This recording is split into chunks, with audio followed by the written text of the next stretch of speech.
కష్టాన్ని తమ యొక్క చెమట చుక్కల్ని తిరుమలార్ గారి గెలుపు కోసం ఎంతగానో వాళ్ళు కష్టపడితే రాష్ట్రం 2వ మెజార్టీ స్థానంలో వచ్చింది. దాని తర్వాత 7 నియోజకవర్గాలు ఖమ్మం లోక్సభలో ఉన్నాయి. 7 నియోజకవర్గాల్లో గతంలో కూడా చెప్పున్నా నేను, 7 నియోజకవర్గాల్లో 3 చోట్ల మంత్రులు ఉన్నారు. మిగతా 3 నియోజకవర్గాల్లో 3 ఎమ్మెల్యేలు ఉన్నారు. కొత్తగూడెం మాత్రం లేరు. కానీ కొత్తగూడెం నియోజకవర్గం కాంగ్రెస్ కార్యకర్తలు కూడా ఈ ఉమ్మడి లోక్సభ నియోజకవర్గంలో కొత్తగూడానికి అత్యధిక మేరకు తీసుకొచ్చారు. తీసుకొచ్చారు లోక్సభలో. కాంగ్రెస్ పార్టీ కార్యకర్తల బలం అనేది హనుమంతుడి బలం లాంటిది. హనుమంతుడికి బలం ఎంత ఉందనేది ఆయన తెలియదు. మీరు అయ్యో ఉడతవుపులు చూసేసి ఏదో జరిగేది చూసేసి ఏదో అయిపోయింది, కొంపలన్నీ ఆరిపోయినాయి, ఇంకేముంది, అదైతే ఏమైంది, ఇదైతే ఏమైంది అని చెప్పి మీరేం భయపడాల్సిన అవసరం లేదు.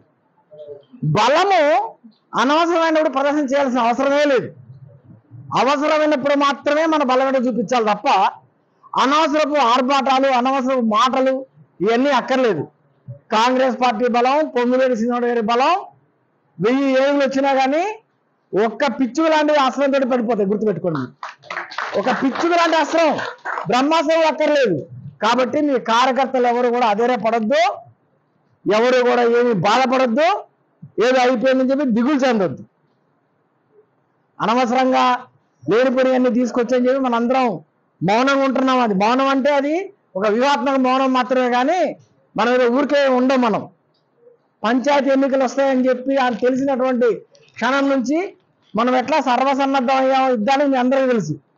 అలాగే కొత్తగూడెం మున్సిపాలిటీ కార్పొరేషన్ మారినటువంటి ఈ క్రమంలో కొత్తగూడెం మున్సిపాలిటీ కార్పొరేషన్ అయిన తర్వాత దాన్ని ఏం చేయాలి, ఎట్లా చేయాలి, వైరి వర్గం వాళ్ళ ఎత్తుగడలు ఏంటి, మన ఎత్తుగడలు ఏంటి, మనం ఎట్లా ముందుకెళ్ళాలి అనేది పెద్దల పైన ఆలోచన చేసి మనందరినీ నడిపిస్తారు. మీరెవ్వరు ఏమి దిగులు చెందొద్దు, ఏమి అధైర్యపడొద్దు. మన వెనకాల మనకి సీనియర్ ఉన్నాడు, ఎంపీ గారు ఉన్నారు. ఇది మాత్రం మర్చిపోవద్దు. ఇండియా పాకిస్తాన్ తాజా అప్డేట్స్ కోసం డౌన్లోడ్ చేసుకోండి RTV లైవ్ యాప్.